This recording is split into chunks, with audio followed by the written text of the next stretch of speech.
हाँ जी, तो कैसे हो आप सभी। उम्मीद करता हूँ आप सभी बहुत ही अच्छे होंगे और थोड़ी सी अब अपनी पढ़ाई के प्रति सीरियस हो रहे होंगे। तो चलिए, अब आप वीडियो पर क्लिक कर ही दिए हैं तो आसानी तरीके से हम अब पढ़ लेते हैं। पढ़ना क्या है, क्लास 12th फिजिक्स हम पढ़ रहे हैं। 12th चैप्टर है जो है परमाणु, और इस चैप्टर का दूसरा हम इंपॉर्टेंट टॉपिक पढ़ने वाले हैं जो है रदरफोर्ड का परमाणु मॉडल। देखिए, ये क्लास 12th फिजिक्स में भी आपका 12th चैप्टर है परमाणु, उसका ये दूसरा इंपॉर्टेंट टॉपिक है। पहला हमने रदरफोर्ड का अल्फा कण प्रकीर्णन प्रयोग है वो हमने करा दिया है। जो भी इंपॉर्टेंट टॉपिक है उसको मैं चैप्टर वाइज करा रहा हूं, और साथ ही आपका वन शॉट वीडियो है उसको भी मैं करा रहा हूं। आपको पता होगा चैप्टर 1 और चैप्टर 2 फिजिक्स में हमने करा दिया है। जल्द ही वन शॉट जो वीडियो है वो केमिस्ट्री का भी आपको मिलेगा आगे से, ठीक है ना। तो चलिए जी, अब आगे बढ़ते हैं, जान लेते हैं क्या दिक्कत है। देखिए, अदरवाइज ये जो टॉपिक है मैं आज फर्स्ट मैं कह सकता हूँ सेकेंड टाइम व्हाइट बोर्ड पे पढ़ा रहा हूँ। तो अगर मेरी जो चेहरा है अगर साफ से ना दिखे, थोड़ा सा अंधेरा दिखे तो थोड़ा सा मैनेज आप कर लीजिएगा, ठीक है ना। अदरवाइज आपको फोकस यहाँ पे मोस्टली करना है, ठीक है ना। ये आपको दिखाई दे रहे हैं तो सब सही है जी। चलिए, अब देखिए रदरफोर्ड का सबसे पहले तो हमें ये जानना है कि रदरफोर्ड का जो परमाणु मॉडल है वो क्या है। तो देखिए, रदरफोर्ड का परमाणु मॉडल क्या है, सब कुछ लिखा हुआ है, बट मैं पहले थोड़ा समझा देता हूँ, समझ जाएंगे ना, याद रहेगा हमेशा, ठीक है ना। तो चलिए हम समझा देते हैं। थोड़ा सा मैं इसको छोटा कर लूं क्या, चलिए जी, इसको छोटा मैंने कर लिया। कोई दिक्कत वाली बात तो नहीं है ना, नहीं होनी चाहिए दिक्कत। चलिए, इसको थोड़ा सा इसलिए मैंने किया कि फिगर बनाने में आसानी हो जाए। चलिए जी,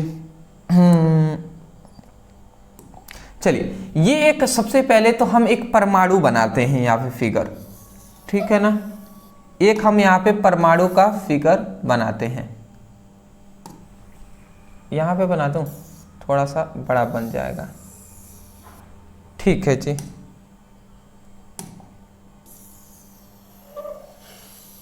चलिए, जितना भी गोलाकार हो पाया उतना मैंने बनाने का प्रयास किया। तो ये एक परमाणु है, ठीक है ना। अब परमाणु के केंद्र में क्या होता है, नाभिक होता है। ये बेसिक बात है, आपको पता होनी चाहिए, यदि नहीं है तो, कि परमाणु है तो परमाणु के केंद्र में क्या होता है, एक नाभिक होता है, ठीक है ना। परमाणु के केंद्र में क्या होता है, नाभिक होता है, ठीक है ना। और जो नाभिक होता है ये नाभिक धनात्मक होता है, ठीक है। कैसा होता है जी, नाभिक जो होता है वो धनात्मक होता है। और नाभिक के जो चारों ओर क्या होते हैं, वृत्ताकार कक्षाएं होती हैं, ठीक है ना। नाभिक है, इस नाभिक के चारों ओर क्या होती हैं, इस प्रकार वृत्ताकार कक्षाएं होती हैं। चलिए, मैं आपको दिखा दूं अच्छे से बनाकर।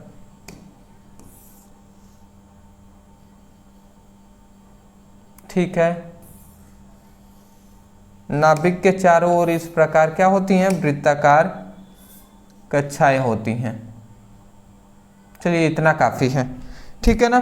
तो देखिए, सबसे पहली बात, ये एक परमाणु है, और परमाणु के मध्य में, ठीक मध्य में क्या होता है, परमाणु के ठीक मध्य में क्या होता है, धनावेशित भाग होता है जिसे हम नाभिक कहते हैं। और नाभिक के चारों ओर कक्षाएं होती हैं वृत्ताकार, ठीक है ना। नाभिक के चारों ओर वृत्ताकार कक्षाएं होती हैं, और इस कक्षाओं में क्या घूमते हैं, तो मैं आपको बता दूं, तो ये जो कक्षाएं हैं इसमें जो इलेक्ट्रॉन होते हैं वो घूमते हैं। ये जो कक्षाएं आपको दिखाई दे रही हैं इसमें इलेक्ट्रॉन घूमते हैं। ये सभी क्या है, ब्लैक से जो दिखाई दे रहा है ये सभी इलेक्ट्रॉन हैं जो क्या करते हैं, इन कक्षाओं में घूमते रहते हैं। मैं आशा करता हूं कि आपको समझ में आ रहा होगा।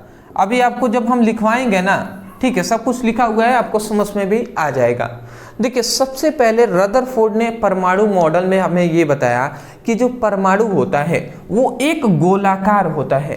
किस प्रकार का आकार है, गोलाकार है ना। तो सबसे पहला इन्होंने ये बताया कि परमाणु क्या होता है, गोलाकार होता है।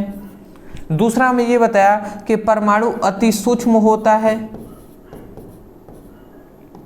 परमाणु क्या होता है, अति सूक्ष्म होता है।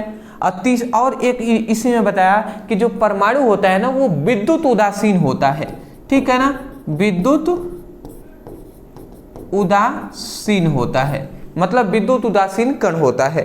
तो इन्होंने ये 3 बातें बताई, गोलाकार होता है, अति सूक्ष्म कण होता है और विद्युत उदासीन कण होता है। तो चलिए अब एक एक करके हम समझ लेते हैं। सबसे पहले हमने लिखा है रदरफोर्ड के परमाणु मॉडल के अनुसार। अब क्या है इनके अनुसार, तो सबसे पहला इनका है कि परमाणु अति सूक्ष्म, गोलाकार तथा विद्युत उदासीन कण होता है। ठीक है ना, मतलब परमाणु क्या होता है, तो परमाणु जो होता है अति सूक्ष्म होता है, गोलाकार होता है और विद्युत उदासीन कण होता है। पहली बात आपको समझ में आ गया ना। ठीक है ना, इतना बड़ा ये दिखाई दे रहा है, बहुत ही छोटा है, बहुत छोटा। ठीक है ना। दूसरा इन्होंने परमाणु मॉडल में रदरफोर्ड ने बताया कि परमाणु का समस्त धनावेश व भार उसके केंद्र पर होता है, जिसे नाभिक कहते हैं। मतलब ये जो परमाणु है इसका समस्त जो धनावेश भाग होगा वो इसके केंद्र में होगा, यहाँ पे होगा जी, उसके केंद्र में होगा। ठीक है ना, और इसका जो भार भी होगा, इस पूरे परमाणु का जो भार होगा वो भी इसके केंद्र में होगा, और इसी को हम क्या कहते हैं, नाभिक कहते हैं। ठीक है ना, तो वही कहा जा रहा है कि परमाणु का समस्त धनावेश वह भार उसके केंद्र पे होता है, केंद्र पे होता है, जिसे हम नाभिक कहते हैं। दूसरी बात भी समझ में आ गया। चलिए जी, तीसरा इन्होंने ये बताया रदरफोर्ड ने कि परमाणु की त्रिज्या 10⁻⁻12 सेंटीमीटर की कोटि और परमाणु की त्रिज्या 10⁻⁻8 सेंटीमीटर की कोटि होती है। ठीक है ना, इन्होंने ये बातें बताई, याद रखेंगे आप। देखिए यही मोस्टली सही भी है। ठीक है ना, तो याद रखेंगे नाभिक की जो त्रिज्या है वो 10⁻12 सेंटीमीटर की कोटि होता है और परमाणु की त्रिज्या 10⁻8 सेंटीमीटर की कोटि होता है। अगला इन्होंने फिर से ये बात बताया कि देखिए दोनों का ये समझ रहे हैं ना, परमाणु की ये त्रिज्या है और ये नाभिक की त्रिज्या है। मतलब इसकी अगर हम त्रिज्या कहें तो 10⁻12 है, और इस पूरा ये परमाणु है तो इसकी अगर त्रिज्या कहें तो 10⁻8 सेंटीमीटर है। ठीक है। अगला यहाँ पे फिर से ये कहा जा रहा है कि नाभिक के चारों ओर इलेक्ट्रॉन वृत्ताकार पथ पर तेजी से घूमते हैं। मतलब ये जो नाभिक है, नाभिक के चारों ओर जो इलेक्ट्रॉन होते हैं वो वृत्ताकार पथ पर तेजी से घूमते हैं। तो ये बताइए, ये नाभिक है तो नाभिक के चारों ओर ये वृत्ताकार आपको कक्षाएं दिखाई दे रही हैं और इसी में ना इलेक्ट्रॉन घूमते हैं। जो ये ब्लैक तरह के दिखाई दे रहे हैं, ये इसमें तेजी से घूमते हैं, गति करते रहते हैं। ठीक है ना। अगला यहाँ पे एक और चीज यहाँ पे हम अंत में बता दे रहे हैं कि नाभिक व इलेक्ट्रॉन आपस में विद्युत आकर्षण बल द्वारा जुड़े होते हैं। मतलब यहाँ पे विद्युत आकर्षण बल द्वारा, इसलिए मैं कह सकता हूँ कि देखिए सिंपल सी बात है, ये जो नाभिक है, ठीक है ना, नाभिक पर धनात्मक आवेश होता है, ये बात आपको पता है। और ये जो मान लेते हैं ये इलेक्ट्रॉन है तो इलेक्ट्रॉन पर ऋणात्मक आवेश होता है। तो प्लस और माइनस है ना, तो ये दोनों आपस में विद्युत आकर्षण बल द्वारा जुड़े होते हैं। ये आप नाम याद रखेंगे, विद्युत आकर्षण बल द्वारा जुड़े होते हैं। तो ये था रदरफोर्ड का परमाणु मॉडल का रदरफोर्ड का परमाणु मॉडल, जो कि आपको आसानी तरीके से, मैं आशा करता हूँ कि आपको याद हो जानी चाहिए। ठीक है ना। देखिए एक दो बार जैसे ही आप पढ़ेंगे समझेंगे तो ये आपको याद हो जाएगा। सिंपल सा है, बस ये फिगर आप समझ लेंगे ना, ये सब आपको आ जाएगा। ठीक है ना। परमाणु अति सूक्ष्म होता है, गोलाकार होता है, विद्युत उदासीन कण होता है। परमाणु का जो समस्त धनावेश भाग है, अब जो भार है इसका, वो उसके केंद्र पर होता है, जिसे हम नाभिक कहते हैं। तीसरा इन्होंने ये बताया परमाणु की त्रिज्या 10⁻12 सेंटीमीटर की कोटि और परमाणु की त्रिज्या 10⁻8 सेंटीमीटर की कोटि होती है। नाभिक के चारों ओर इलेक्ट्रॉन जो होता है वो वृत्ताकार पथ पर तेजी से गति करता है और नाभिक व इलेक्ट्रॉन आपस में विद्युत आकर्षण बल द्वारा जुड़ते हैं। ठीक है ना। तो ये हुआ आपका टॉपिक, मैं आशा करता हूँ समझ में आ गए होंगे। चलिए स्क्रीनशॉट लेंगे, ले लीजिए, उसके बाद आगे देखेंगे। ले लिए होंगे। तो चलिए जी, अब सबसे इंपॉर्टेंट जो आता है ना, वो उसकी सीमाएं होती हैं, मतलब उस परमाणु मॉडल की कमियां। ये अगर ना जाने तो भैया कोई फायदा नहीं है मॉडल जानने से, क्योंकि कमियां निकाली जाती हैं वैज्ञानिकों की तरफ से ही जब कोई भी मॉडल दिया जाता है। जैसे रदरफोर्ड ने जब अपना परमाणु मॉडल ये प्रस्तुत किया, ये वाली मॉडल, और लेकर गए वैज्ञानिकों के पास रख दिया, कहा कि ऐसी ऐसी होती है। तो वैज्ञानिक क्या करते हैं, इसमें ढूंढते हैं कि क्या इनकी बात सही है, और उसमें अगर उनको कोई भी डाउट होता है तो पूछा जाता है। अब वैज्ञानिक उसको फिर से एक्सप्लेन करते हैं। अब उन्होंने यदि सही एक्सप्लेन किया तो बात माना जाएगा, और गलत एक्सप्लेन किया या उनको ये बातें नहीं पता हुई तो उनकी वो कमियां हो जाएंगी। वैसे ही जब रदरफोर्ड ने ये अपना प्रयोग लेकर अब वैज्ञानिकों के पास गए तो वैज्ञानिकों ने कुछ प्रश्न किए और उनका जो जवाब था रदरफोर्ड के पास नहीं था, इसीलिए इनकी सीमाएं या कमियां हम कह सकते हैं। तो देखिए यहाँ पर हमने क्या लिखा है कि रदरफोर्ड के परमाणु मॉडल की निम्न सीमाएं हैं, मतलब निम्न कमियां हैं। अब कौन कौन सी कमियां हैं? सबसे पहली बात क्लार्क मैक्सवेल द्वारा।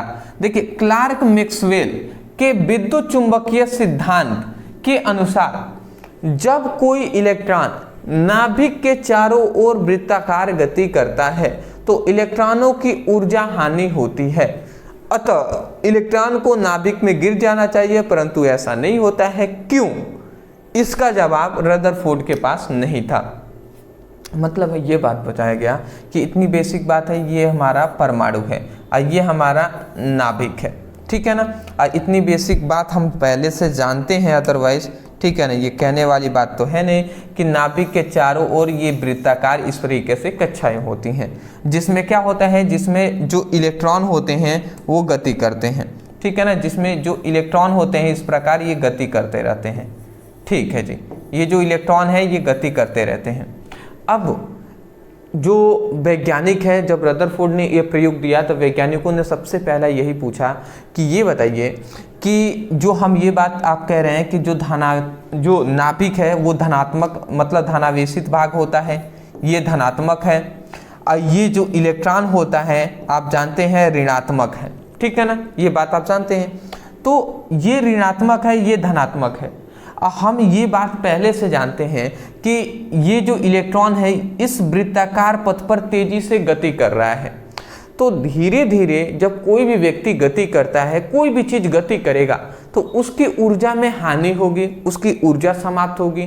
और जैसे ही ऊर्जा समाप्त होगी तो वो धीरे धीरे पास आते आते ये नाभिक में गिर जाएगा ना, क्योंकि ये तो धनात्मक आवेश है और ये ऋणात्मक है, तो प्लस वाला माइनस को आकर्षित करेगा तो ये नाभिक जाकर इलेक्ट्रॉन जो है ये नाभिक में गिर जानी चाहिए, परंतु ऐसा होता तो नहीं है, ठीक है।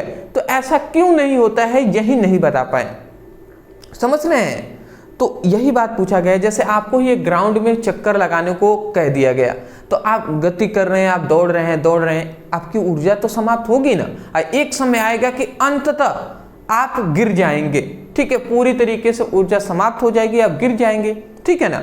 तो वही हाल है इलेक्ट्रॉनों का भी। वैज्ञानिकों ने कहा कि ये भी गति कर रहे हैं तो इनकी ऊर्जा में हानि होगी, हानि होगी तो इसको तो नाभिक में गिर जाना चाहिए, परंतु ऐसा होता क्यों नहीं है यही नहीं बता पाए, ठीक है। तो ये सब कुछ विद्युत चुंबकीय जो सिद्धांत है उसमें बताया गया है। तो देखिए क्लार्क मैक्सवेल के विद्युत चुंबकीय सिद्धांत के अनुसार जब कोई भी इलेक्ट्रॉन है नाभिक के चारों ओर वृत्ताकार गति करता है तो इलेक्ट्रॉनों की ऊर्जा में हानि होती है। टाइपिंग में थोड़ी सी मिस्टेक है तो सुधार कर लीजिएगा। मतलब जब कोई भी इलेक्ट्रॉन नाभिक के चारों ओर गति करता है तो इलेक्ट्रॉनों की ऊर्जा में हानि होती है, बिल्कुल सही बात है। अतः इलेक्ट्रॉनों के नाभिक में मतलब इलेक्ट्रॉन को नाभिक में गिर जानी चाहिए, इलेक्ट्रॉन जो है वो नाभिक में गिर जानी चाहिए, परंतु ऐसा नहीं होता है। क्यों नहीं होता है इसका जवाब रदरफोर्ड के पास नहीं था, ठीक है ना। अब देखिए एक बात मैं आपको बता दूं, यही क्वेश्चन अब तो हमें इसका जवाब पता है, बट मैं आपसे कहूंगा कि आपको क्या करना है, थोड़ी सी आपको स्टडी करना है और आपको हमें जो कमेंट सेक्शन है इसमें हमें आपको बताना है कि क्यों नाभिक में नहीं गिरता है। देखते हैं कितने स्टूडेंट हमें फोकस करके बताते हैं जी, ठीक है ना। इसका बहुत बार मैंने जब रदरफोर्ड का परमाणु मॉडल पढ़ाया है, बहुत बार मैंने पढ़ाया भी है, तो उसमें हमने इन सभी के बारे में डिस्कस किया है कि क्यों नहीं गिरता है, क्या कारण है जी। ऊर्जा की हानि तो होती है पर क्यों नहीं गिरता है, ठीक है। तो आपको कमेंट में हमें बताना है। दूसरी बात इन्होंने ये बताया कि यह मॉडल कक्षाओं में इलेक्ट्रॉनों के वितरण को स्पष्ट नहीं कर सका। मतलब रदरफोर्ड ने हमें ये नहीं बता पाए कि पहली जो कक्षा है उसमें कितने इलेक्ट्रॉन रहेंगे, दूसरी कक्षा में कितने इलेक्ट्रॉन रहेंगे, तीसरी कक्षा में कितने इलेक्ट्रॉन रहेंगे, वो नहीं बता पाए। मतलब सिंपल में कहें तो इलेक्ट्रॉनिक विन्यास के बारे में, इलेक्ट्रॉनिक जो विन्यास होता है, इलेक्ट्रॉनिक विन्यास के बारे में रदरफोर्ड हमें नहीं बता पाए। ठीक है, तो इस बात को आप याद रखेंगे। तो वही कहा जा रहा है, यह मॉडल कक्षाओं में इलेक्ट्रॉनों के वितरण को स्पष्ट नहीं कर सका, मतलब बता नहीं सका। चलिए अंतिम हमारा तीसरी इसकी कमियां यह है कि यह मॉडल परमाणु के रेखीय स्पेक्ट्रम की व्याख्या नहीं कर सका। किसकी जी? रेखीय जो स्पेक्ट्रम होता है उसके बारे में भी व्याख्या यह नहीं कर सका, उसके आधार पर यह नहीं हो सका। ठीक है ना, तो याद रखेंगे यह मॉडल परमाणु के रेखीय स्पेक्ट्रम की भी व्याख्या नहीं कर सका। तो ये थी इनकी 3 कमियां जो कि मैं आशा करता हूं कि आपको समझ में आ गई होंगी। तो इसको आप स्क्रीनशॉट ले लीजिए, इसका जवाब हमें कमेंट सेक्शन में चाहिए जी। ठीक है ना, तो आप देखते हैं कितने स्टूडेंट सीरियस हैं, हमें बताते हैं। दूसरी बात मैं ये कहूँगा, चैनल पर नए हो तो चैनल को सब्सक्राइब कर दीजिएगा, हाँ वीडियो को लाइक कर दीजिएगा। ठीक है ना, इतना आप कर ही सकते हैं। तो मिलते हैं एक नए टॉपिक के साथ एक नए वीडियो में। एक खास बात मैं कहना चाहूँगा, डिस्क्रिप्शन बॉक्स में व्हाट्सएप ग्रुप, टेलीग्राम ग्रुप और इंस्टा का लिंक है, आप वहाँ पे ज्वाइन हो जाएंगे और सभी सब्जेक्ट का भी लिंक है, आप चाहें तो वहाँ से अपनी सभी इंपॉर्टेंट टॉपिक की चैप्टर वाइज स्टडी कर सकते हैं। कोई टॉपिक होता है कभी कभी जो आपको नहीं समझ में आता है, यदि हमसे पढ़ना है तो लिखिए, जैसे रदरफोर्ड का परमाणु मॉडल ही पढ़ना है तो लिखिए रदरफोर्ड का परमाणु मॉडल ब्रदर सर, इतना लिख के यूट्यूब पर सर्च करेंगे, वीडियो आपको हमारा मिलेगा, वहां से आप अपनी स्टडी कर सकते हैं। तो मिलते हैं एक नए टॉपिक के साथ एक नए वीडियो में। Thank you so much for watching this video. Thank you.